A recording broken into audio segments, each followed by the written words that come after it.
Drop those leashes and step away, ma'am, before this gets worse for you. Sergeant Victor Harlan stepped forward, one hand already reaching for his radio. His eyes moved over Jade Brooks, the way men like him looked at things they had already decided did not belong. The workout clothes, the nice neighborhood, the two enormous dogs sitting calmly at her feet. Jade did not move.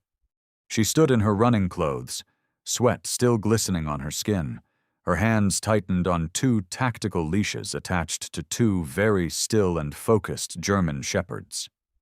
What Sergeant Harlan did not know was that the woman he was cornering had spent 14 years commanding military working dogs in active combat zones, and she had not given them the command yet.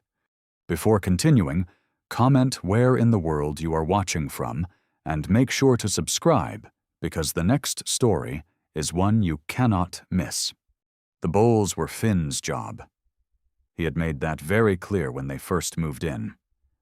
When the house was still full of boxes and nothing felt like home yet, he had walked up to his mother, looked her dead in the eye, and said, "I want to feed them every morning. That's my job." Jade had said yes, without thinking twice. So early one morning, 10-year-old Finn Brooks padded down the hallway in his socks, picked up the two metal bowls from beside the back door, and carried them carefully to the front porch.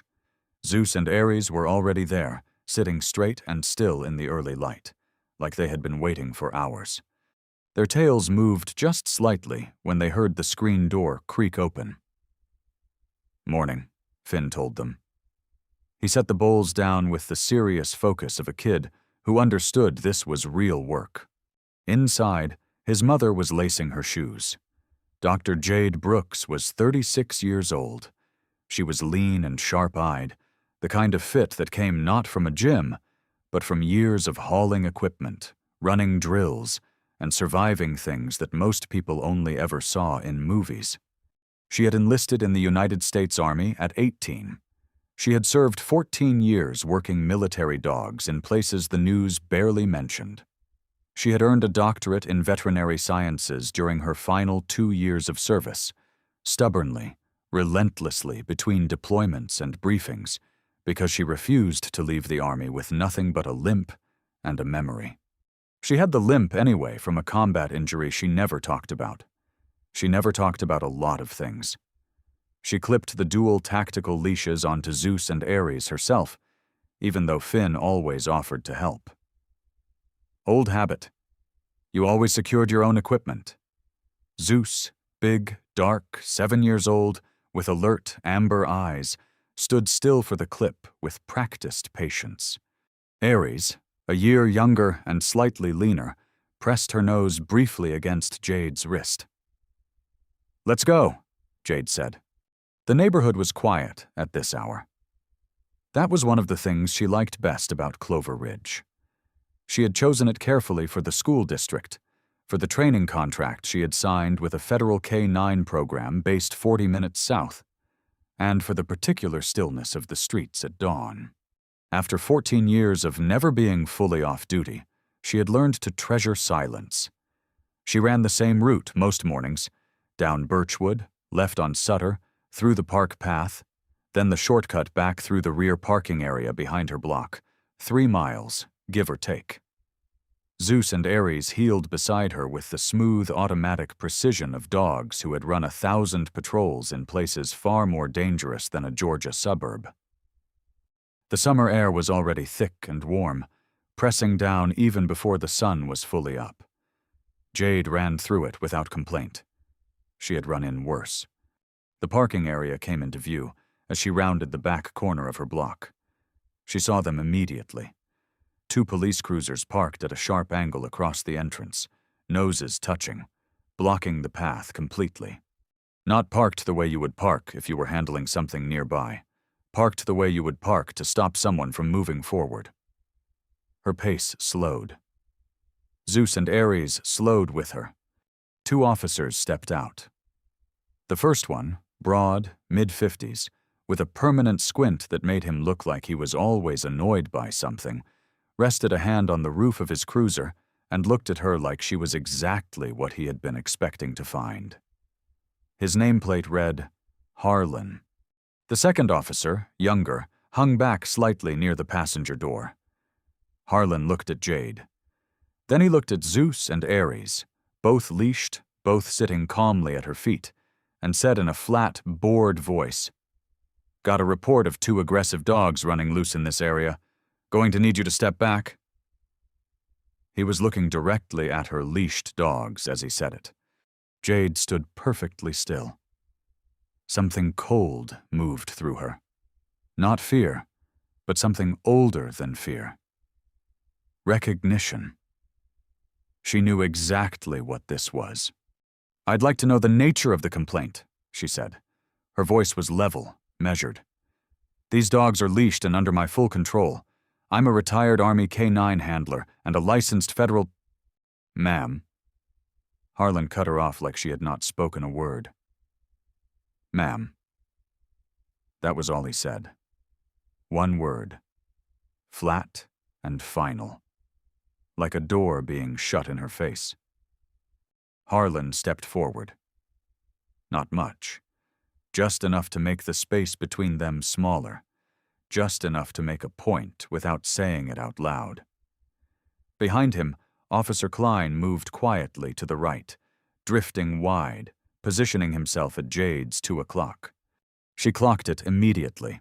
She had been trained to read movement. These 2 were boxing her in. "Sir," Jade said, keeping her voice steady. "My name is Dr. Jade Brooks. I am a retired United States Army K-9 handler with 14 years of service. These animals are federally certified retired military working dogs. They are registered, documented, and legally in my possession. I would like to see the complaint that was filed." Harlan looked at her for a long moment. Then he smiled. It was not a kind smile. "Drop the leashes," he said. "Step away from the animals." "I will not be dropping the leashes," Jade replied firmly. "I'm not asking." "Neither am I." Something shifted in his face. The smile disappeared. He took another step forward. And now the geometry of the situation was fully clear. Chain-link fence directly at her back, the front bumper of his cruiser to her left, Harlan in front of her. Klein circling right. 4 walls. No exit. She was 36 years old, and she had been in tighter spots than this. She stayed still and kept her breathing even, and she ran the options the way the Army had taught her. Fast, cold, without panic. "These dogs are a public safety threat," Harlan said. He pulled his radio off his belt. "I'm calling animal control. They're going to come down here and they are going to take these animals. You can either make that easy or you can make that hard." "Personally," he shrugged, "I don't care which way you pick." "Those dogs served this country," Jade said. Her voice had not changed. Not 1 degree. "They have more documented service than you do. You are not taking them." Harlan's jaw tightened. He brought the radio up. He never keyed it. The instant his hand moved, the exact instant, Zeus felt it, not the words. Dogs do not need words. They read the air. They read the body. They read the small, invisible electricity of a threat closing in on someone they love. Zeus had spent 6 years in active combat zones, reading exactly that. So had Aries. They moved as one. Both dogs exploded forward to the full reach of their leashes, hitting the end of the line with a force that snapped Jade's arms taut. They planted themselves directly between her and the 2 officers, shoulder to shoulder, a wall of fur and muscle and focused, furious energy. Zeus dropped his head low and let out a sound that was less bark and more warning, deep, chest level. The kind of sound that bypassed your brain and went straight to the oldest part of you. The part that knew before thought, before reason. Do not move. Aries followed with her teeth showing.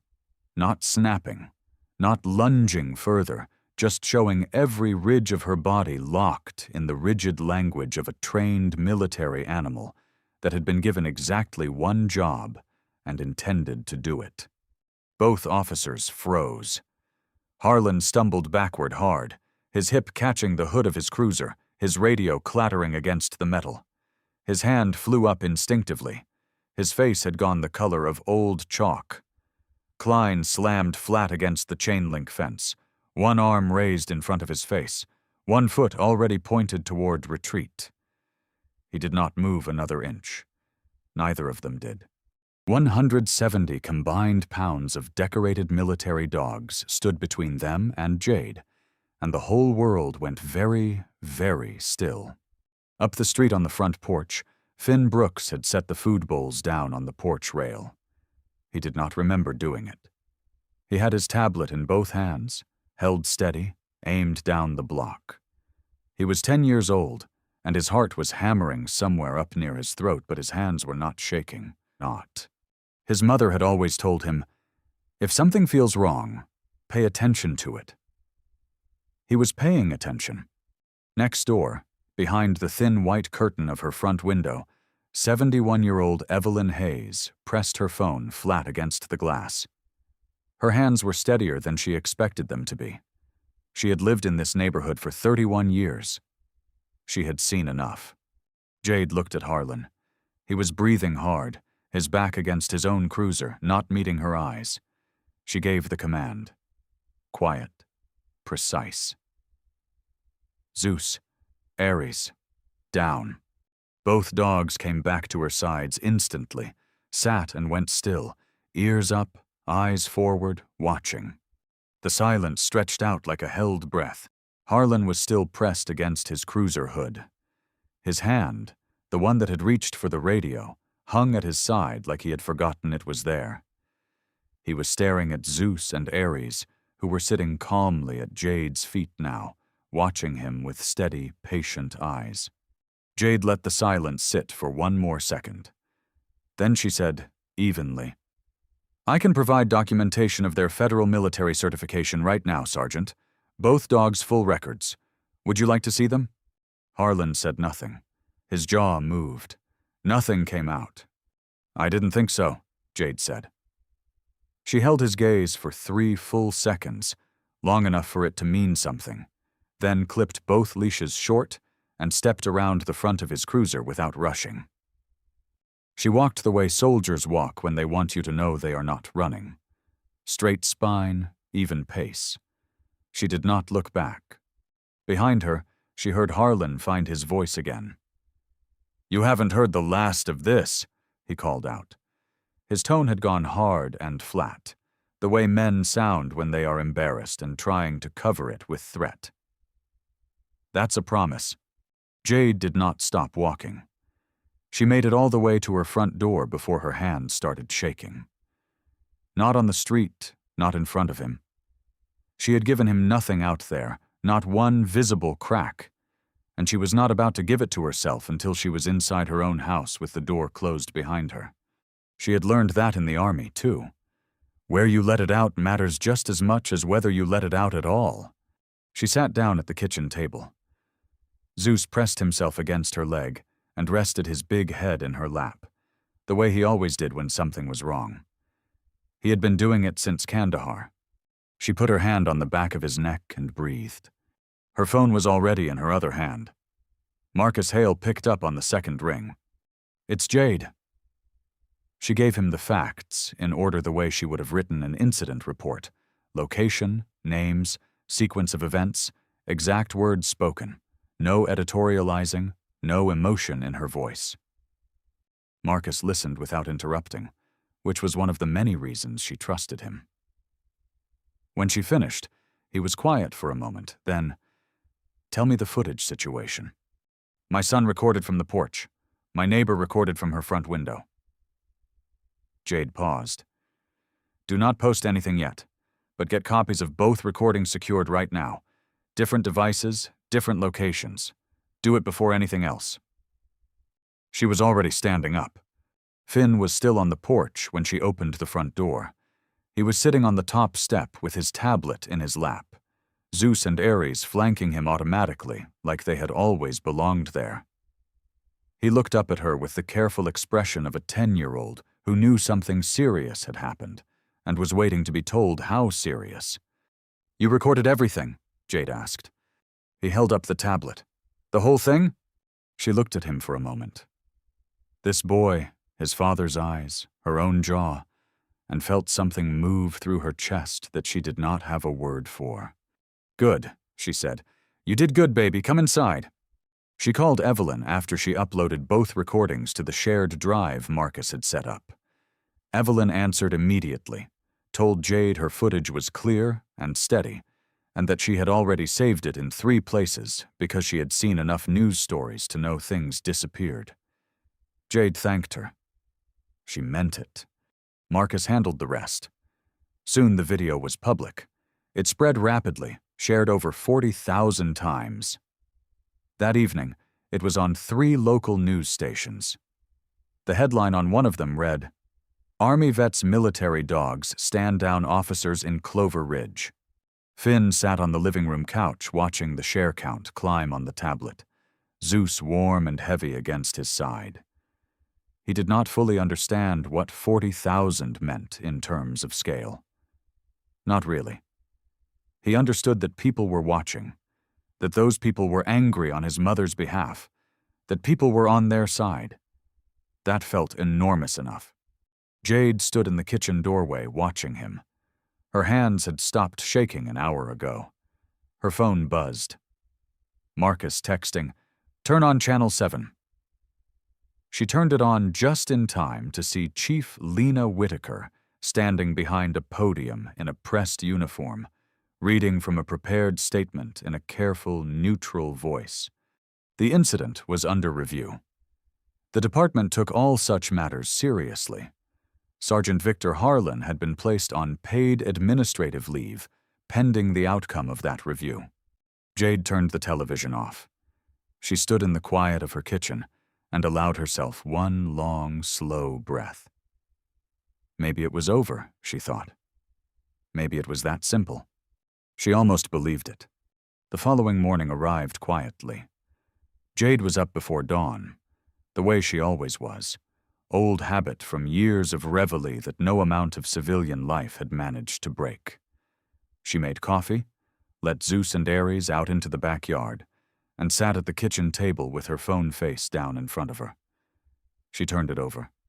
Hundreds of unread messages, missed calls, a voicemail from Marcus Hale asking her to call before speaking to any press. Several interview requests from local news stations, one from a national outlet she recognized. She put the phone down and drank her coffee first. Marcus answered on the first ring. "Don't talk to anybody," he said before she could speak. "Not the local stations, not the national request. Nobody. I'm releasing a statement this morning on your behalf. Short, factual, nothing inflammatory. You do not need to say a word right now. The video is saying everything." "How many shares?" she asked. "Just over 200,000. It's still climbing." Jade was quiet for a moment. She looked out the kitchen window at Zeus and Aries moving through the backyard in the early light, unhurried, following their own private patrol route along the fence line. "All right," she said. "No press." "No press," Marcus confirmed. "Let them look at that video and draw their own conclusions. That's more powerful than anything you could say." He was right. She knew he was right. She said goodbye and set the phone down and went to make Finn breakfast. The messages kept coming all day. Most of them were from strangers, people who had seen the video, people who were angry, people who wanted to tell her she was brave or strong or inspiring. She read some of them. She was grateful for them. But the ones that stopped her cold were different. They were from people who lived in Clover Ridge. Black homeowners, black parents, people who had been in this neighborhood for years and had names and dates and specific memories attached to Sergeant Victor Harlan. "He did the same thing to my husband. He followed my daughter home from the grocery store 3 times before I filed a complaint that went nowhere.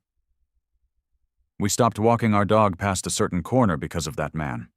Jade read each one carefully. She did not respond yet. She opened a blank document on her laptop and began copying them, organized by date with names and contact information attached. 14 years in the military had taught her that information without organization was just noise. She was not going to let this be noise. Finn appeared at her elbow at some point, looked at the screen and said, "That's a lot of people." "Yes," Jade said, "it is." He pulled a chair up beside her without asking, and started reading over her shoulder. After a while, he said very quietly, "He did this to all of them." "Looks that way." Finn did not say anything else. He just kept reading. And something in his face, something in the set of his jaw that looked so much like Derek, it made her chest tighten. Told her he understood more than she had given him credit for. She cooked dinner that evening. Nothing complicated. Rice, chicken, the green beans Finn claimed to hate but always finished. She turned the television off and kept it off. No news cycle, no share counts, no comment sections, just the two of them at the table with the window open and the warm evening air moving through the curtains, and Zeus and Aries settled on the kitchen floor in their usual spots. Jade watched her son eat and thought about Derek, about what he would say if he were sitting in that empty chair right now. She could hear his voice so clearly. Sometimes it almost hurt. Low and steady and certain, the way it always was when things got hard. "You handled it, Jade. Now let the rest take care of itself." She almost smiled. "Mom," Finn said, looking up, "are we going to be okay?" She looked at him directly. She never lied to him. Not once in 10 years. "We're going to be okay," she said. He nodded once, serious and trusting, and went back to his green beans. They washed the dishes together after dinner. Finn washed, Jade dried. Nobody said much. The kitchen was warm and ordinary and safe, and Jade held on to that feeling with both hands. Her phone buzzed on the counter later that morning. Marcus Hale calling, not texting. She looked at the screen. She knew that number. She knew the difference between a checking call and a brace yourself call. She picked it up. Marcus did not waste time. "Harlan is suing you," he said. "Filed this morning. I'm looking at the paperwork right now." Jade sat down slowly at the kitchen table. The coffee in front of her had gone cold. She did not notice. "Tell me everything," she said. "Civil suit. His claim is that your dogs created an unlawful, threatening situation and caused him emotional and physical distress. He's calling it menacing by use of dangerous animals." Marcus paused. "He's asking for $500,000 in damages." The kitchen was very quiet. "And the dogs?" she asked. She already knew. Something in his voice had told her before he had said a single word. "He's requesting permanent seizure." Another pause, shorter this time. "And euthanization of both animals." Jade put her hand flat on the table. She pressed it down hard against the wood and breathed through her nose and did not say anything for 5 full seconds. "Who's behind it?" she said. "Councilman Bryce Caldwell. He's retained a top civil litigator for Harlan. No cost to Harlan personally." And, "Jade, there's more. Caldwell has been working the city attorney's office. There's a motion being fast-tracked to impound Zeus and Aries pending trial. If a judge grants it..." "How long?" "Days, maybe less." She closed her eyes just for a moment. Then she opened them. "Fight every single motion," she said. "All of them. Whatever it takes." "Already on it," Marcus said. "But I need you to stay off social media. Stay away from the press and let me work. Can you do that?" "Yes, I'll call you this afternoon." She sat at the table for a long time after she hung up. The house was still. Finn was upstairs. The dogs were in the backyard. She could hear the ordinary sounds of a morning, and they felt strange and far away, like sounds coming through a wall. $500,000. Her dogs. Everything she had rebuilt. She got up, washed her coffee mug, and dried it carefully and put it back in the cabinet. Then she went upstairs and knocked on Finn's door. He was lying on his bed reading a book. Zeus curled enormous and unbothered at his feet. He looked up when she came in, and must have read something in her face because he sat up immediately and put the book down. Jade sat on the edge of the bed. She had always believed in telling him the truth. Not every detail, not always. He was 10 years old, and some things were hers to carry. But the shape of the truth, the honest shape of it. "The officer from yesterday," she said. "He's trying to use the law to punish me for not backing down. He's filing papers that say Zeus and Aries are dangerous, that they should be taken away." Finn went very still. "Can he do that?" he asked. "He's trying to," Jade said. "There are people helping him do it. Powerful people who think that if they push hard enough, I'll quit." "Will you?" She looked at her son. His father's eyes, her own jaw. "No," she said. He thought about that for a moment. Then, "Are Zeus and Aries going to be okay?" "I have a very good attorney," Jade said carefully, "and we are going to fight this with everything we have." It was not a yes. He was smart enough to hear that. But he was also 10, and he trusted her the way children trust the one person who has never once let them down. And so he nodded slowly and reached down to rest his hand on Zeus's back. Zeus did not move. He just exhaled long and slow like he was agreeing with all of it. That afternoon, Jade sat back down at her kitchen table with her laptop open. She pulled up the messages she had been collecting from Clover Ridge residents. 14 testimonies, 14 names, 14 dates. She thought about what Marcus had said. "Let me work." She thought about what Derek used to say. "You cannot fight a battle you do not fully understand." She thought about Harlan's voice in that parking lot. Flat, dismissive, certain that she would shrink. Then she opened a new document and began writing down every single detail she remembered from the morning of the confrontation.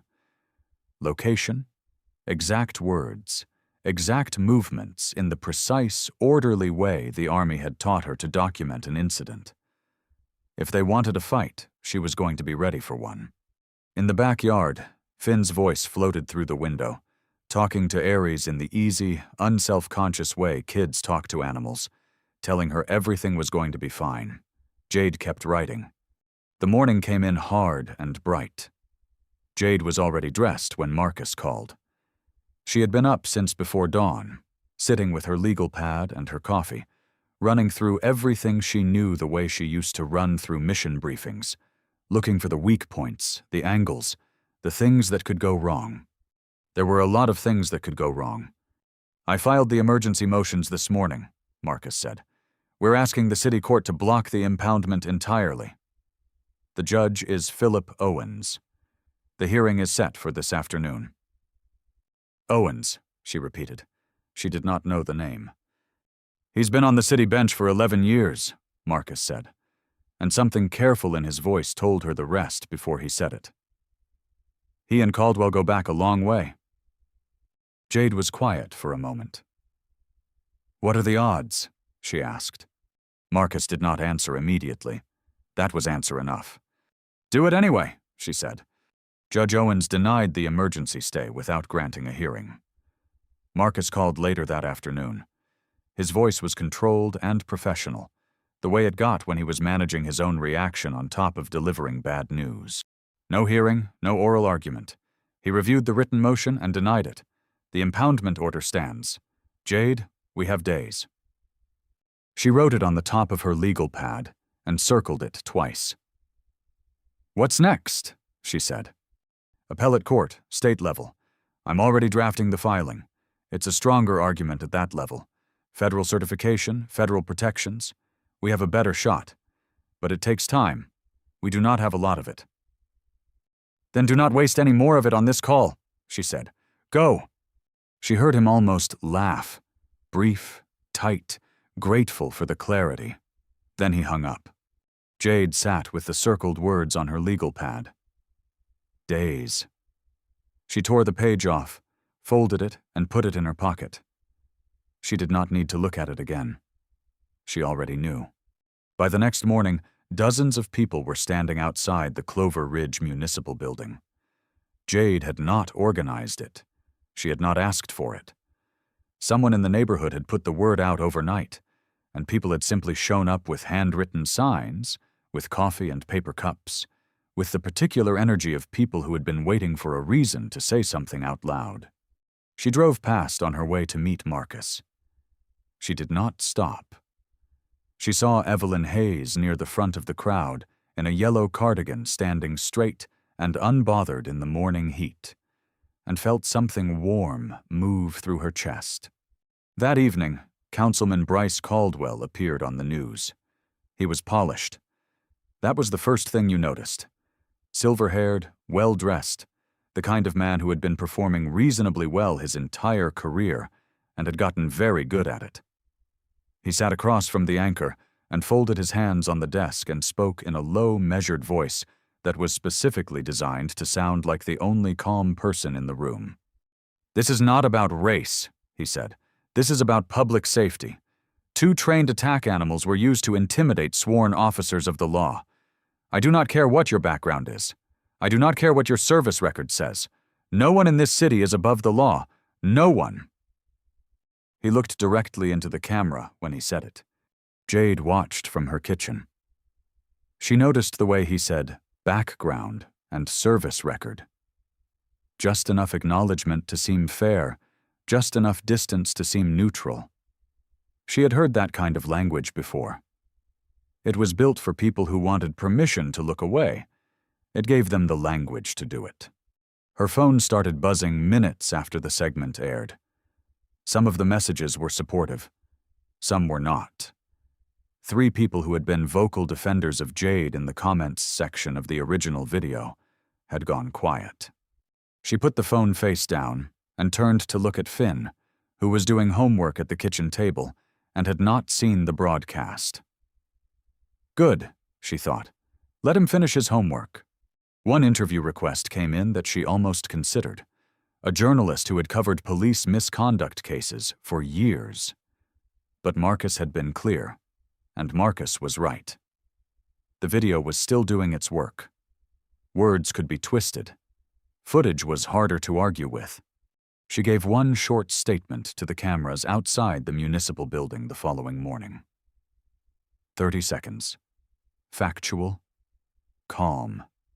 No performed emotion. Then she went back inside and let Marcus work. The clock kept moving.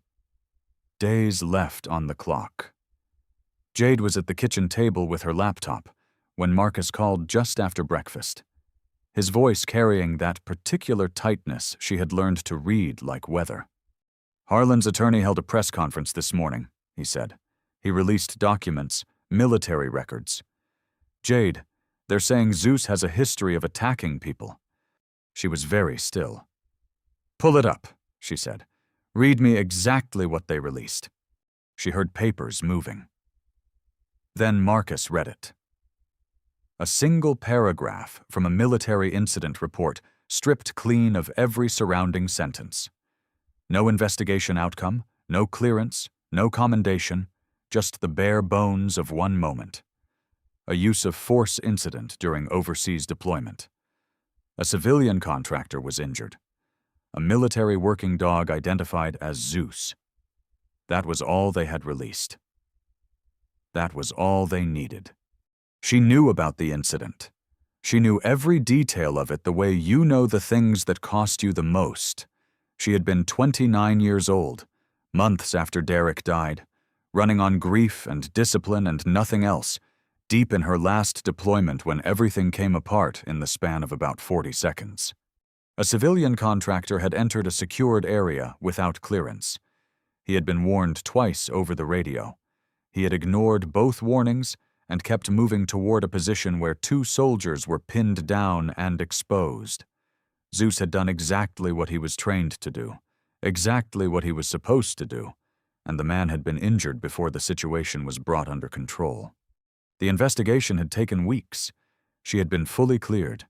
She had been commended for her restraint and her handling of an impossible situation under extreme conditions. None of that was in what Harlan's attorney released. The local paper ran it by midday. Viral hero dog has history of injuring civilians, records show. Jade read the headline once. She closed the tab and did not open it again. But she felt it. The way you feel a shift in the air before a storm. Several people who had been posting in her defense since the video went viral went suddenly, completely quiet. The comment sections changed tone. Not everywhere, not even most places, but enough. Caldwell's press conference the night before had handed people a reason to hesitate, and now this handed them a reason to step back entirely. That was how it worked. You did not need to convince everyone. You just needed to introduce enough doubt to shrink the room. Marcus was still talking about responses, about counterfilings, about the full record being submitted as evidence. And she was listening to all of it, and tracking all of it, and doing the thing the Army had taught her, which was to process the damage clearly and without panic, and then decide what to do next. She did not hear Finn come downstairs. He appeared in the kitchen doorway in his pajamas, hair pressed flat on one side from sleep, and he stood there listening with the particular stillness of a child who had learned early that quiet was sometimes safer than questions. She wrapped up the call and put the phone down. Finn looked at her. "Is it bad?" "It's a problem," she said. "I'm working on it." He came and sat at the table across from her. He was quiet for a moment, turning something over. Then, "Mom, what's a dangerous animal?" She looked at him. "I heard you say it on the phone yesterday," he said.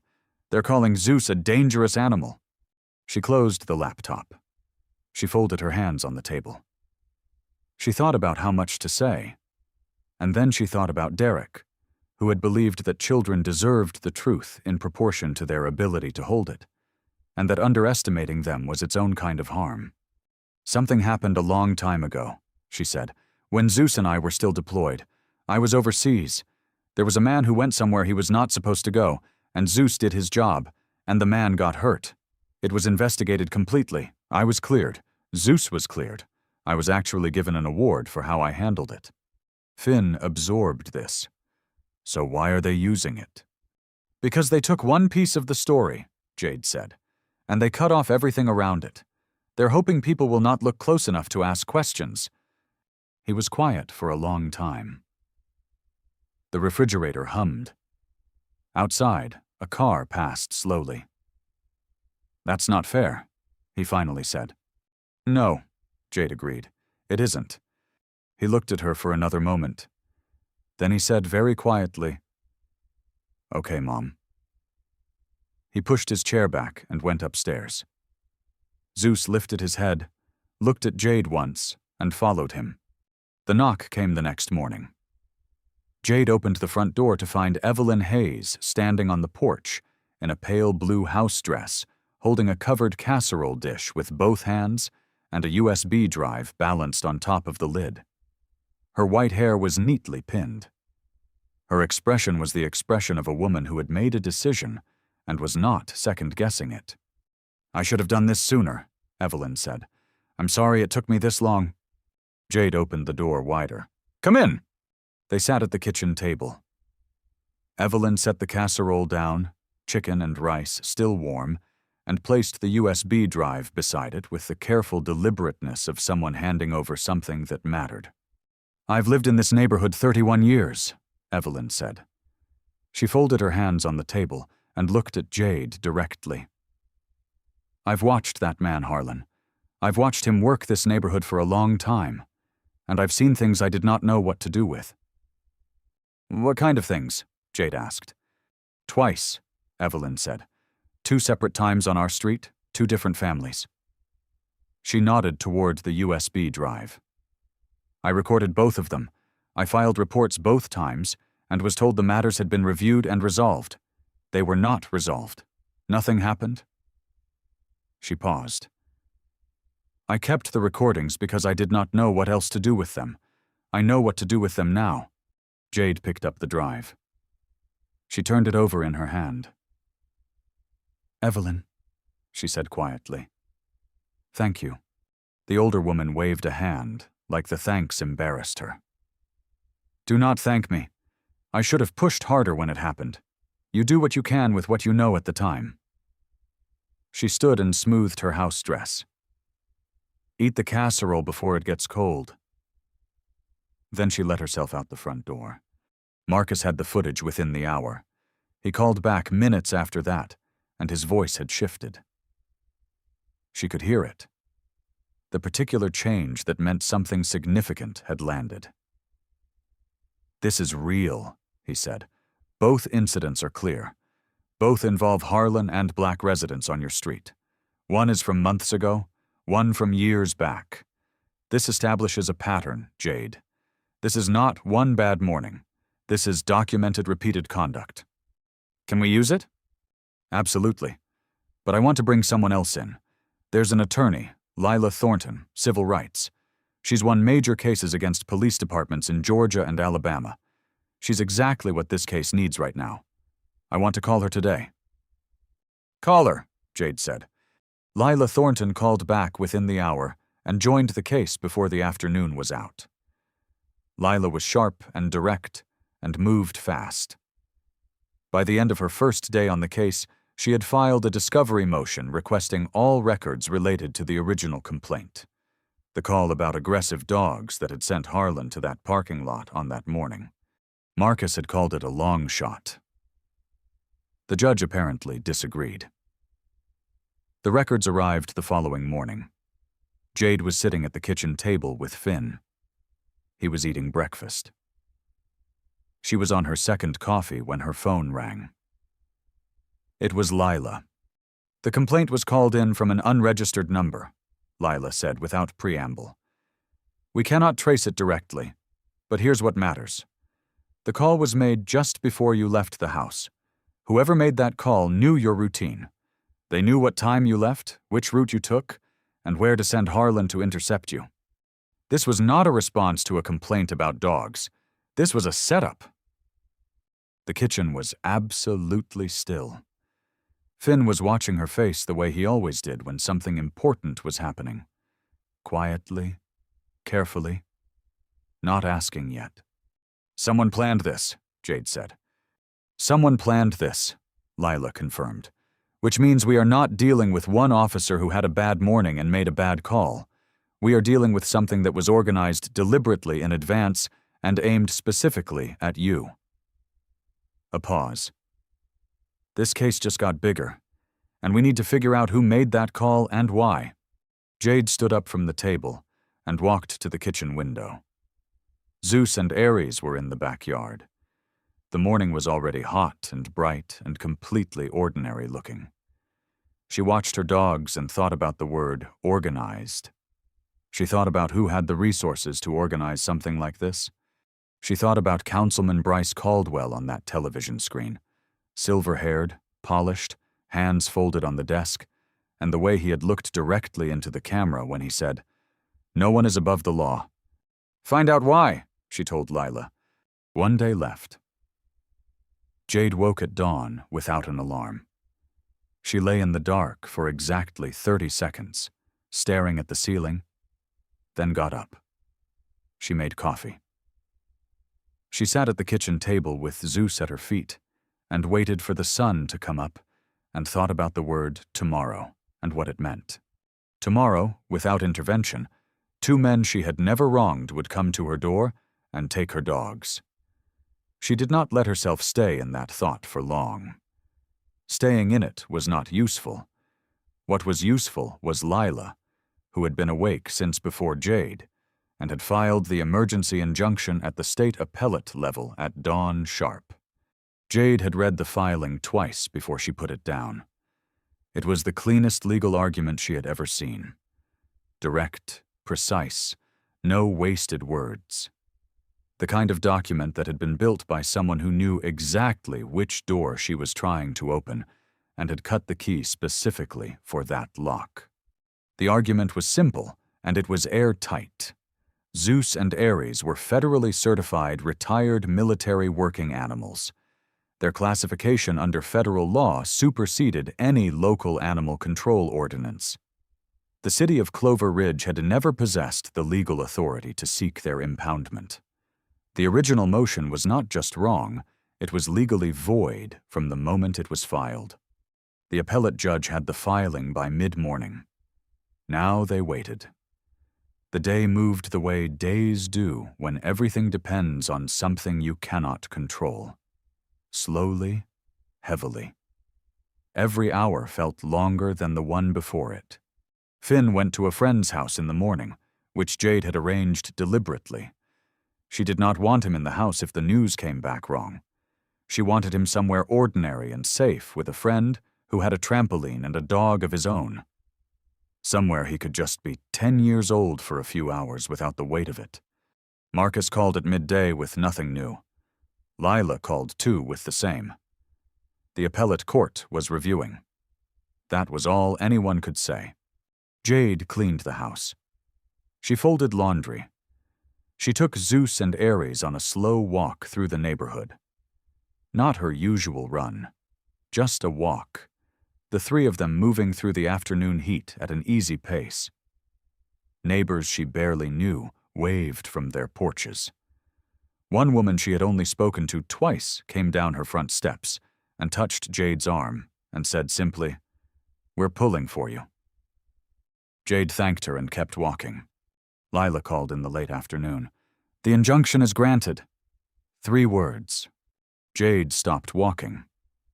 She was on the corner of Birchwood and Sutter, the same streets she ran every morning, and she stopped in the middle of the sidewalk and stood completely still while Lila kept talking about the ruling, about what it meant, about next steps. And she heard all of it and absorbed all of it and said the right things at the right times. Then she hung up and looked down at Zeus and Aries. They looked back at her, patient, steady, completely unbothered. The way they always were. The way they had always been through deployments and funerals and cross-country moves and parking lots and courtrooms. Always just there. Always just waiting for her to tell them which direction they were going next. Her throat tightened. "It's okay," she told them. Her voice came out rough. "We're okay." She sat down right there on the curb, a 36-year-old Army veteran sitting on a curb in the middle of the afternoon, and put her face in her hands and cried. Not the quiet kind, the real kind that comes from somewhere deep and has been waiting a long time for permission. Zeus pressed his whole body against her side. Aries put her head in her lap. She let it out. All of it. Every day of the past week, sitting on that curb with her dogs around her. Then she wiped her face, stood up, and called Finn. That evening, the neighborhood came without being invited. People drifted to the street the way people do in the South when something worth celebrating happens. Gradually, naturally, bringing things. Evelyn brought lemonade in a glass pitcher. Someone brought lawn chairs. Someone else brought music. Jade stood on her porch and watched it all. Finn was beside her. He had come home from his friend's house and been told the news in the car, and had been very quiet since, processing it in the particular way he processed big things, deeply and slowly, and without a lot of words. Now he stood at the porch rail and watched the neighbors in the street below. And his face had something new in it.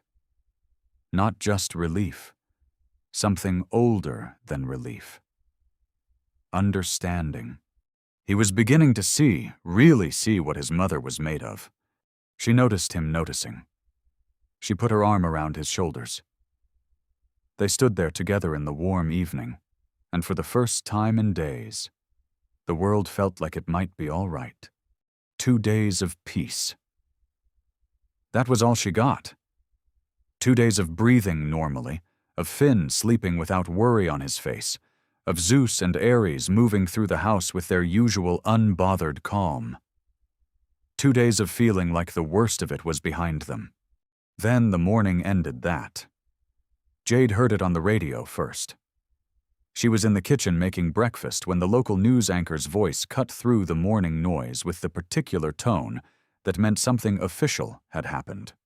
Clover Ridge Police Chief Lena Whitaker announced this morning that following the completion of the department's internal review, she is recommending the full reinstatement of Sergeant Victor Harlan. Chief Whitaker stated that the review found insufficient grounds for continued administrative action and that Sergeant Harlan is expected to return to active duty within the week. Jade turned the radio off. She stood at the counter for a long moment, both hands flat on the surface, looking at the wall. Then she cracked 2 eggs into the pan and finished making breakfast. Marcus called soon after. She had already eaten, already cleaned up, already walked the dogs. She had given herself those things before letting the day get worse, because her instincts told her the day was going to get worse. Her instincts were right. "There's a rider attached to the Anderson Municipal Safety Bill," Marcus said. His voice was careful and tight. It was added quietly. No public announcement, no debate. If it passes, retired military dogs in Clover Ridge get reclassified as Class 2 dangerous animals retroactively. Jade understood immediately. That voids the injunction. The federal protection becomes irrelevant under the new local classification. Everything Lila argued, everything the appellate judge granted, gone. They could come back for Zeus and Aries the same day it passes. "When's the vote?" "Days." She wrote it on her legal pad, circled it. Beneath the circle, she wrote one word: Caldwell. "There's something else," Marcus said. She waited. "A formal criminal complaint has been filed against you. Obstruction of a police investigation. The parking lot incident." The kitchen was absolutely silent. "Jade, I heard you," she said. "If it goes to prosecution and you are convicted, even a misdemeanor, your federal K-9 contractor license is automatically revoked. Your contract, your income, everything you have built since leaving the Army." She looked out the kitchen window. Finn was in the backyard throwing a tennis ball for Aries, still in his pajamas, laughing at something she was doing with her ears. Zeus was watching from the shade like a retired general observing drills. "We fight all of it," she said. "Yes," Marcus said. "We do. I'm calling Lila right now." She hung up.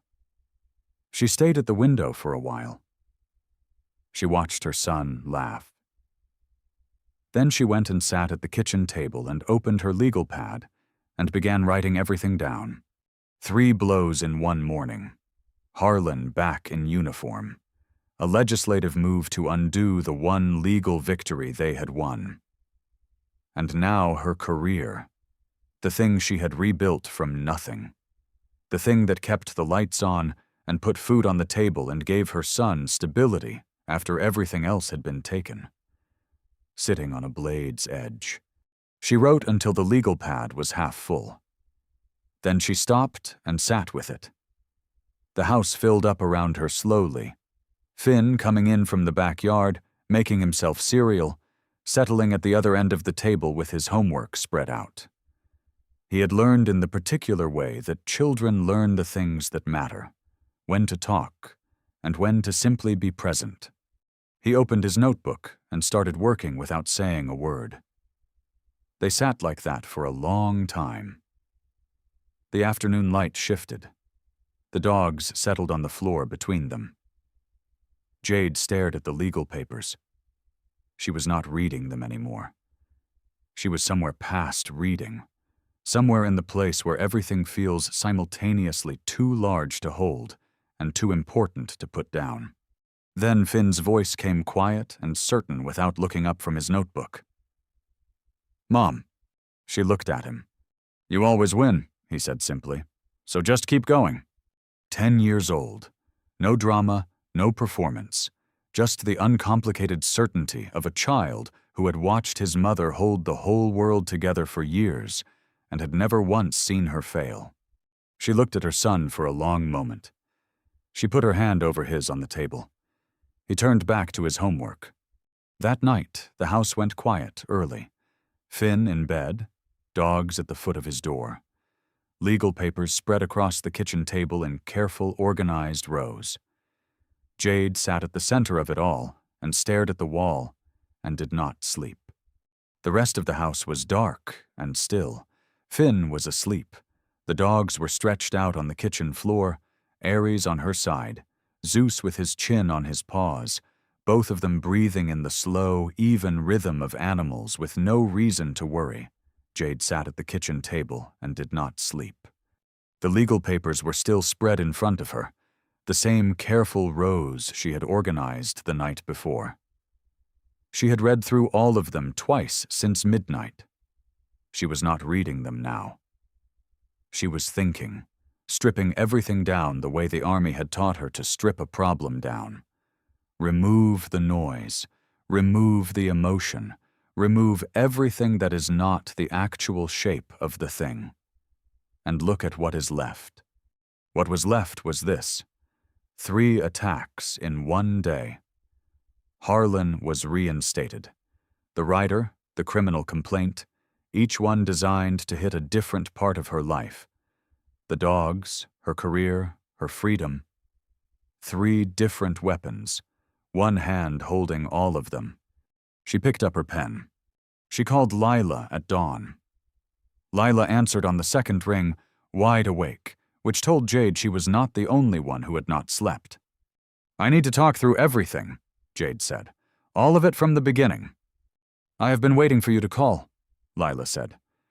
They talked for minutes. Jade laid out every piece in order. The staged complaint, Evelyn's footage, the manufactured timeline, Caldwell's involvement in the lawsuit, the writer, the criminal charge.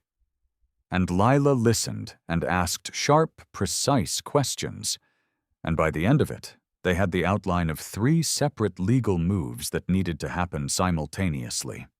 Marcus picked up soon after, groggy for exactly 1 sentence, then sharp. He confirmed everything Lila had said and added 2 more details she had not had yet. By early morning, both attorneys were on the same call, building the framework. Jade listened. She asked the questions that needed asking. She made notes. Then she said, "There is one more call I need to make." She had the number saved under a first name only. Carla. Lieutenant Carla Mendoza, County Internal Affairs Division.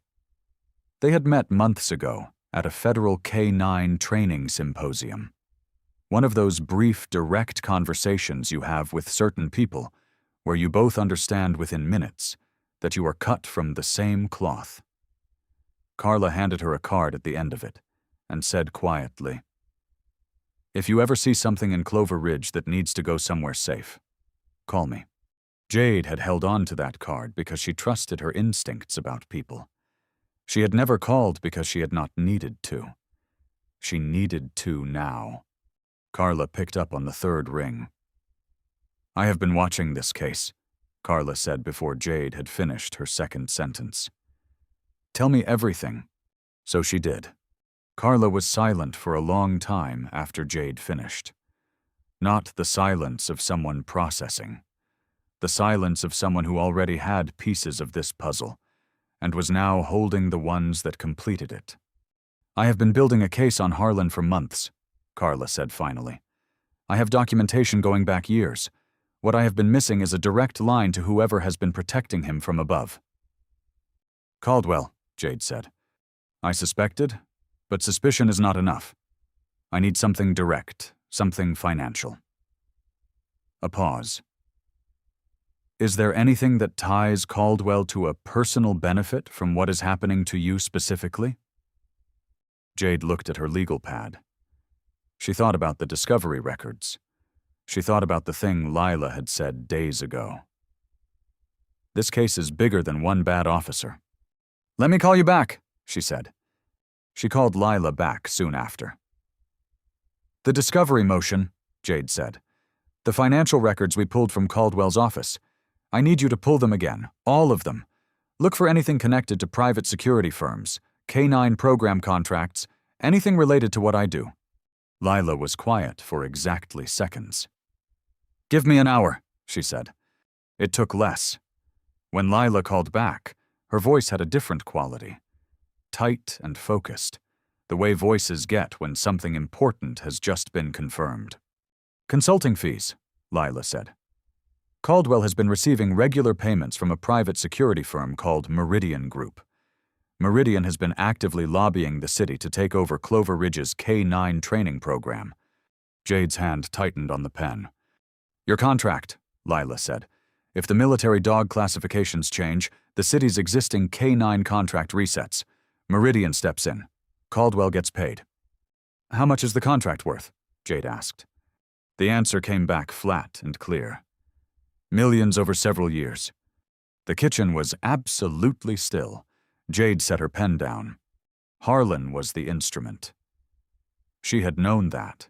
She had felt it from the beginning. A man that arrogant, that reckless, doing something that organized did not add up unless someone was steering him. Caldwell was the architect. This was never about a parking lot. It was never about two dogs. It was never about a black woman who refused to back down. It was about money. It was always about money. Carla Mendoza called the state attorney general's office soon after. Jade did not hear that conversation. She was not supposed to. That was Carla's lane, and Carla knew how to drive it. What Jade heard was the call back later that morning. Carla's voice carrying the particular flatness of someone delivering facts that had already set things in motion. "Formal inquiry is open," Carla said. "The AG's office issued a preservation order on Caldwell's financial records an hour ago. Everything gets frozen. No deletions, no transfers, no paper going anywhere." Jade wrote it on her legal pad. "It also means," Carla continued, "that Caldwell knows. His attorney will know within the hour. Whatever moves he was planning to make, he is about to get a lot more careful." "Good," Jade said. "Let him be careful. Careful people make mistakes trying to cover things." Carla made a sound that might have been a laugh. "You think like a cop." "I think like a soldier," Jade said. "Same instinct, different uniform." She hung up and called Lila. Lila had been awake since before Jade's early call. By the time Jade reached her now, she was already drafting. "Section 1983, Lila said without preamble. "Federal civil rights claim. Harlan, Caldwell, and the city of Clover Ridge. We are not filing a complaint. We are filing a statement. We are going to lay out every single piece of this in federal court. And we are going to make it impossible to look away." "What do we have to back it up?" "Evelyn's footage of both prior incidents, the manufactured complaint timeline, the financial connection between Caldwell and Meridian Group, and affidavits." Lila paused. "I put out a call for witnesses this morning through Marcus's office. Jade, we have signed statements already from Clover Ridge residents willing to go on record about Harlan." 11 from the 14. She had collected herself from the flood of messages after the video from people who had been sitting on their stories for years, waiting for somewhere safe to put them. "File it," Jade said. "Already writing the final draft," Lila said. "I will have it in by this afternoon." The obstruction charge fell apart before midday. Marcus called, and even over the phone she could hear the satisfaction he was trying to keep out of his voice. "The county prosecutor reviewed the complaint this morning," he said. "Declined to prosecute. She is not moving forward with it." Jade exhaled slowly. "Why not?" "Because it was garbage," Marcus said plainly.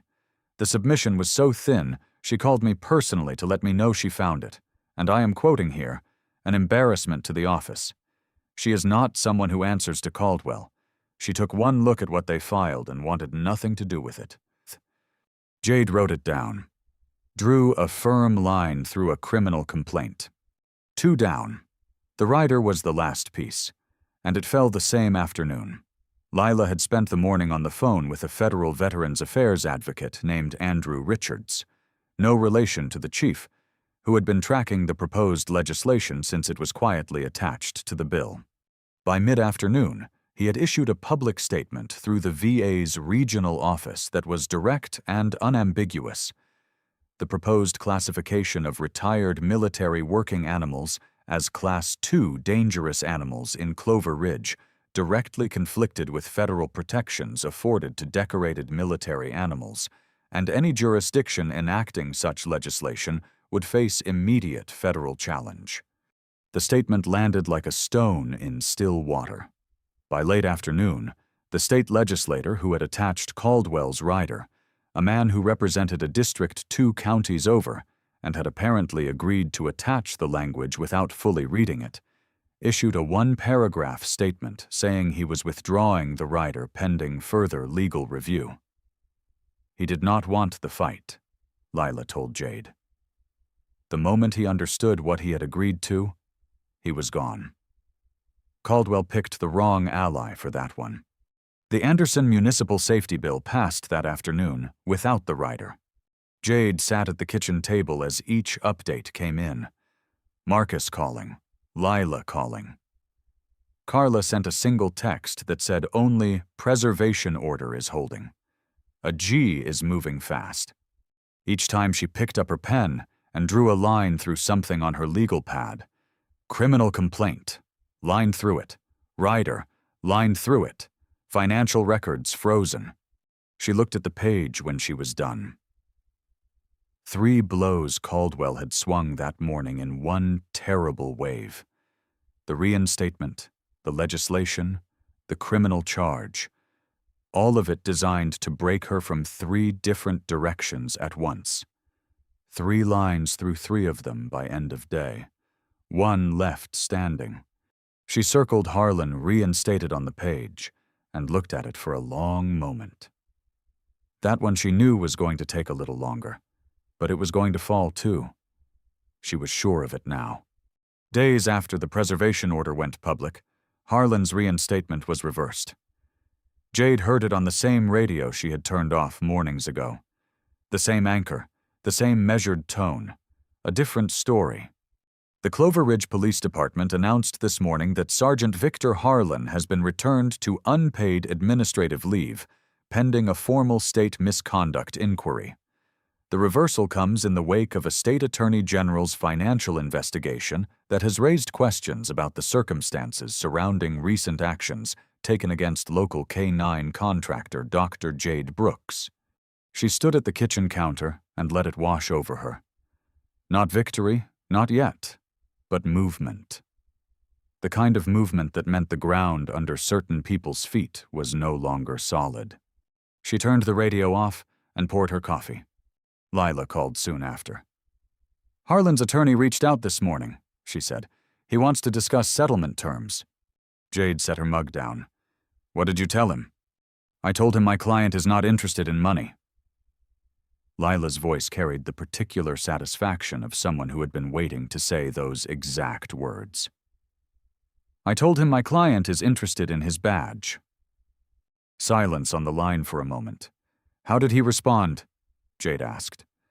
He said he would be in touch, Lila said, which means he went back to Harlan, and Harlan is starting to understand that this is not going away. Good. Let him understand. Keep the pressure on, Jade said. Every single day, Lila confirmed. Caldwell resigned from the Public Safety Committee before midday. He did it with a press release, 4 sentences carefully written that said nothing while pretending to say something. Personal matters, time with family, confidence in the city's leadership, gratitude for the opportunity to serve. Not one word about the AG's investigation. Not one word about Meridian Group. Not one word about the millions contract that had been sitting behind everything from the very beginning. Marcus sent her the press release as a screenshot with a single line of text beneath it. He's running. Jade read it once and set her phone face down on the table. Running was fine. Running meant he already knew what was coming. Days later, Marcus confirmed that 2 of Caldwell's former associates, men who had been in rooms where certain conversations happened, had begun cooperating with the AG's investigation. The financial relationship between Caldwell and Meridian Group was entered into the public record by the end of the week. His consulting fees, the lobbying conversations, the contract projections, all of it, documented, public, undeniable. His political career did not end in a courtroom. It ended with a press release and a shuttered phone. That was somehow worse, Jade thought. The quiet of it, the way a man who had spent years making noise to protect himself went suddenly, completely silent. Chief Whitaker called on a Thursday afternoon. Jade was at the kitchen table when her phone lit up with the number. She looked at it for one full ring. Then she picked up. "Dr. Brooks," Whitaker said, "I owe you a phone call." "You do," Jade said. She kept her voice even. She was not going to make this easy, but she was not going to be cruel either.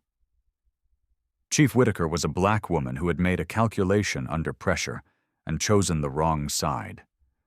And both of them knew exactly what that meant and cost. The chief spoke for several minutes. She talked about the department, about pressure from above, about a decision she had made that she was now publicly walking back. She was careful with her words in a way that told Jade a lawyer had probably reviewed them first.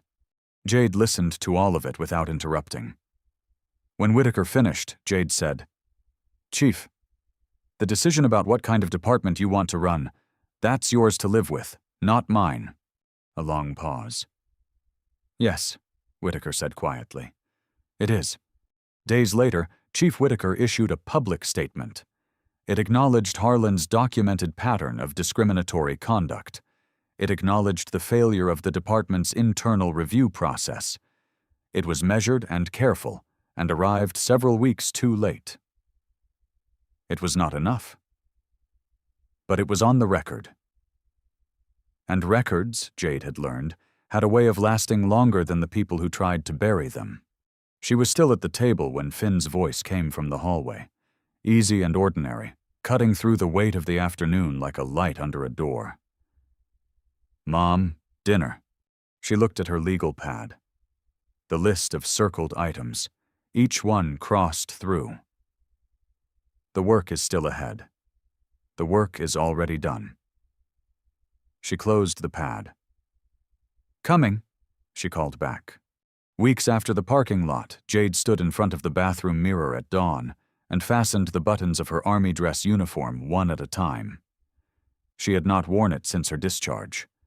She had kept it pressed and hung and sealed in the back of the closet. The way you keep something you are not sure you will ever need again, but cannot bring yourself to let go of. It still fit. Every button, every line. She looked at herself for a long moment. The ribbons above her left breast, the rank on her shoulders. 14 years of her life compressed into cloth and metal and color. She straightened the collar once, then turned away from the mirror and went to get her son up for breakfast. Finn was already awake. He was sitting on the edge of his bed in the button-down shirt she had laid out for him the night before, trying to get the collar to sit flat. Zeus was watching him attempt it with the patient expression of a dog who had seen humans struggle with clothing before. Jade stood in the doorway. "Here," she said. She crossed the room and fixed the collar in seconds. He looked up at her in her uniform, and something moved across his face. Something too large for a 10-year-old to name, but not too large to feel. "You look like a soldier," he said. "I was a soldier," she said. She straightened his collar one more time. "Let's go." The county commission chamber was already full when they arrived. Jade walked in with Zeus on her left and Aries on her right. Both dogs in their retired service harnesses, clean, straight. The small military insignia tags catching the morning light as they moved. The room was the kind of room built to make people feel small. High ceilings, long tables, the particular quiet of institutional authority, cameras along the back wall, journalists with notepads, veterans advocates in the front rows, legal representatives from 3 separate organizations. Marcus was already there. Lila stood beside him, They both looked at Jade when she walked in, and neither of them said anything. They did not need to. Finn found his seat in the front row between Evelyn Hayes and Marcus Hale. Evelyn patted his hand once without making a production of it. He sat up straight and folded his hands in his lap the way Jade had taught him. Present, attentive, respectful. Jade took her seat at the center table. Zeus and Aries flanked her chair on either side. She spoke for minutes. She had no notes. She had thought about writing some, had actually started twice, filling a page and then setting it aside. But the words that needed to be said had been living in her chest for weeks, and they did not need paper to find their way out. She talked about service, about what it means to give years of your life to something larger than yourself. Knowing the thing you are giving it to will not always choose to see you in return. She talked about her dogs, not as animals, but as soldiers, about what they gave to a country that classified them as property on paper and asked everything from them in practice. She talked about Finn, about a 10-year-old boy standing on a porch holding a tablet steady because something felt wrong, and his mother had always told him to pay attention when something felt wrong, about what she needed him to understand. Not that the world was safe, because it was not always, but that standing up in it was survivable, that it was worth it, that you could be cornered and afraid and still not back down and still come out the other side. She did not raise her voice once. When she finished, the chamber was silent. 1 second, 2, 3, 4. Then the applause began. Not the polite, measured kind, but the real kind. The kind that starts before people decide to start it. Finn watched his mother's face first. Then he brought his hands together and clapped harder than anyone in the room. The commissioners voted unanimously that afternoon. A binding resolution, the first of its kind in the state, protecting retired military working animals from local ordinance override. But the commission hearing was only the beginning of what that day set in motion. The federal civil suit went to trial months later. Lila had warned Jade it could settle. She had hoped it would. Settlements were faster, cleaner, guaranteed. But Harlan's attorney, facing the full weight of the Section 1983 claim and sworn affidavits and Evelyn's footage played in open court, made the catastrophic decision to let it go before a jury. Jade suspected Harlan had insisted on it. Men like him always believed they could talk their way out of a room. He could not talk his way out of this one. The jury deliberated for hours. They returned a verdict on every count. The city of Clover Ridge was ordered to pay $875,000 in damages. Not a dollar touched legal fees. Lila and Marcus had worked the entire case on contingency. Half went to a legal defense fund for Clover Ridge residents who had faced discriminatory policing and could not afford to fight it. The other half funded the Jade Brooks K-9 initiative, a non-profit training veterans as certified K-9 handlers and placing them in law enforcement programs across the country. Jade filled in the paperwork herself and wrote his name in the space marked organizational namesake and sat with that for a long, quiet moment. Harlan's criminal case moved through the state system with the grinding, unhurried certainty of something that had been a long time coming. The state misconduct tribunal revoked his law enforcement certification soon after the trial verdict permanently. He would never wear a badge again. That alone would have been enough for some people. It was not enough for what Harlan had done. The criminal charges came from 2 directions at once. The state filed charges of criminal conspiracy and official misconduct, built on the manufactured complaint, the staged confrontation, and the documented pattern of racially targeted harassment spanning years. Carla Mendoza had months of work in that filing. Evelyn's footage, signed affidavits, phone records, dispatch logs, and testimony from Officer Klein, who had quietly agreed to cooperate with investigators weeks after the civil trial ended. Klein had his own family, his own conscience. In the end, he had made a different choice than Harlan. The federal charges came from the Civil Rights Division of the Department of Justice. Deprivation of rights under color of law. The same authority that had protected Jade's dogs under federal classification now protected Jade herself. Victor Harlan stood before a federal judge one morning and heard the word guilty read aloud multiple times. He was sentenced to 4 years in federal prison. No early release provisions, no suspended sentence. The judge in her sentencing remarks said plainly that a law enforcement officer who weaponizes his badge against the people he is sworn to protect represents one of the most serious betrayals the court can be asked to address. She addressed Harlan directly when she said it. He did not look up from the table. Jade was not in the courtroom that day. She had made a deliberate choice to be somewhere else. At Finn's school, watching him present a history project, sitting in a plastic chair in a 4th-grade classroom with Zeus and Aries lying at her feet because his teacher had made an exception. She found out about the verdict from Marcus, who texted her a single word during the presentation. Guilty. She read it, put the phone in her pocket, and watched her son finish his presentation. Caldwell's fall was slower, louder, and more complete. The AG's investigation, once opened, did not stay small. Financial forensics moved through his records like a tide. The Meridian Group payments, the lobbying conversations, the contract projections built on the assumption that Jade would be destroyed and her federal contract would reset. But the deeper investigators dug, the more they found. Caldwell had been running variations of the same scheme for years across multiple municipal contracts. Clover Ridge was not his first. It was simply the one where someone refused to be moved. Several of his former associates cooperated. Each one handed over documents, communications, and recorded conversations that Caldwell's attorney could not explain away or contextualize or reframe. He was indicted on multiple counts: financial misconduct, abuse of official capacity, conspiracy to deprive civil rights, obstruction of justice, and counts of bribery spanning a decade of public service.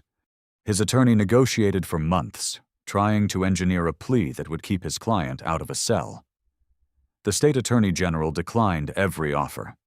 Bryce Caldwell went to trial in the following season. The jury deliberated for days, not because the evidence was complicated, but because they were thorough. They convicted him on most counts. The judge sentenced him to 6 years in state prison and a permanent bar from holding public office in the state of Georgia. The Millions Meridian contract was voided. The firm was placed under federal investigation. Caldwell's personal assets were frozen pending restitution proceedings. He was taken from the courtroom in handcuffs while cameras rolled. Jade watched the footage that evening on the kitchen television. Finn was beside her at the table doing homework. The dogs were on the floor. The news anchor was describing the sentencing in the careful, neutral language of someone reporting a fact. Finn looked up from his notebook at the screen. He watched Caldwell's face as the officers moved him towards the door. Then he looked at his mother. "Is it over?" he asked. Jade watched the screen for one more moment. Then she reached over and turned the television off. "Yes," she said. "It's over." He looked at her the way he always did, steadily, trustingly, with his father's eyes, and nodded once. Then he went back to his homework. "Mom," Finn asked her later that night when she called to talk through the final paperwork on the initiative, "how does it feel?" Jade thought about it honestly, about the parking lot, about the impoundment papers on her kitchen table, about Finn on the porch with his tablet held steady early one morning, about the seconds of silence before a room full of people stood up. "Like it should," she said. Autumn arrived the way it always does in Georgia. Not all at once, but in pieces. A cooler morning here, a different quality to the afternoon light there. The heavy pressing heat of summer giving way slowly, reluctantly, like it did not quite believe it was time to go. Jade believed it. She laced her shoes at dawn in the hallway, the same way she always did. Left foot first, double knot, old habit from basic training that had survived 14 years of service, one combat injury, one cross-country move, and everything else life had thrown at her since. Zeus and Aries were already at the door. They always knew. She did not have to call them. She did not have to reach for the leashes, did not have to say a word. The moment she sat down on the hallway bench, both dogs materialized from wherever they had been sleeping and took their positions. Zeus on the left, Aries on the right, with the calm, practiced readiness of animals who understood that this was their job and took it seriously. She clipped the leashes, checked them once. "Let's go," she said. The streets were quiet and cool and still half dark. The sky above the rooftops doing that particular thing it does in early fall, shifting from deep blue to something lighter and softer at the edges. The first light coming in at an angle that made everything look like it had been freshly cleaned.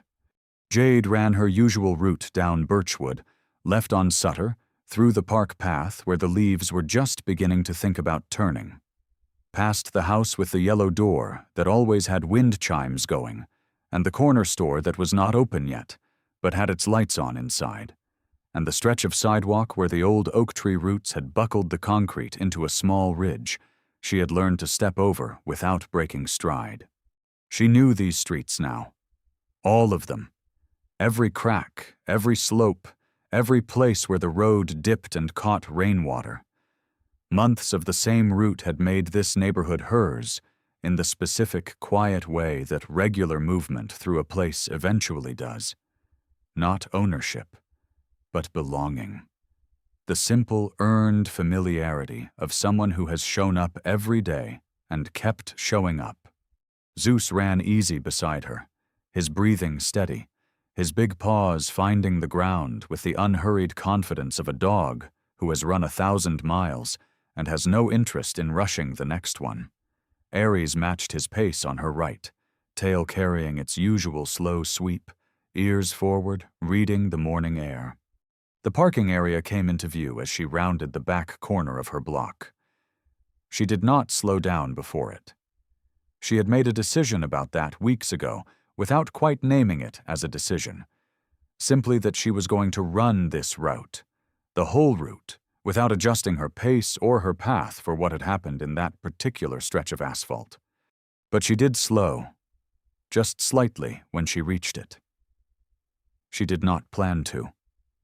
Her feet just did it on their own. She stopped at the entrance to the parking area and stood there for a moment in the early morning light.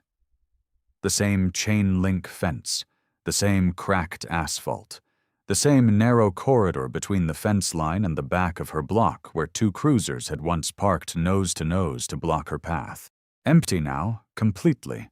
Ordinarily empty. No cruisers, no uniforms, no one standing between her and the way home. She looked at it. She breathed. She thought about Finn on the porch with his tablet held steady. She thought about Marcus's single-word text in a 4th-grade classroom. She thought about a courtroom she had chosen not to sit in, and a verdict she had found out about from a plastic chair while her son talked about history. She thought about Derek. "You handled it, Jade. Now let the rest take care of itself." She exhaled. Then she ran through it. The kitchen light was on when she came through the back door. Finn was at the table in his pajamas, a bowl of cereal in front of him, his hair pressed flat on one side from sleep. He had clearly been awake for a short time. Zeus and Aries moved past her immediately and repositioned themselves at his feet with practiced precision, angling hopefully for anything that might fall from the bowl. He looked up when she came in. "Good run?" he asked. She was still catching her breath. She crossed the kitchen, pulled out the chair across from him, and sat down. The morning light came through the window above the sink and fell across the table in a long, warm rectangle, across the cereal bowl and the legal pad she had left there the night before, and the photograph of Derek she kept on the windowsill. His face caught mid-laugh in a moment so ordinary it hurt sometimes to look at. She looked at it now and did not look away. Then she looked at her son. "Good run," she said. Finn nodded, satisfied, and went back to his cereal. Zeus exhaled deeply at his feet. Aries did the same. The house was warm and quiet, and full of everything she had fought for. She was exactly where she was supposed to be. If you enjoyed the story, leave a like to support my channel and subscribe so that you do not miss out on the next one. On the screen, I have picked 2 special stories just for you. Have a wonderful day.